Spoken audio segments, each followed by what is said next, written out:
alle sammen. I dag så vil jeg starte en ny serie på min kanal, som hedder Kan det smadres? Hvor jeg prøver at smadre en hel masse ting med den her hammer. Den kan smadre næsten igennem alt. Mursten, stole, hvad ved jeg. Men den serie, den kommer i hvert fald op på min kanal. Jeg tænker, at jeg vil lave et afsnit i dag. Så det burde gerne kunne ses i dag, lige nu eller i morgen. Men det var bare det, jeg vil sige. Vi ses, eller skal vi prøve at smadre noget nu? Det kan vi godt. Jeg smadrer lige noget. Nu vil vi prøve at smadre det her æble, som I kan se lige her med den her hammer. 3, 2, 1.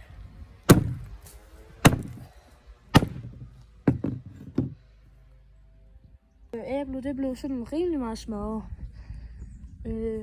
Og æblestykker rimelig mange steder nu.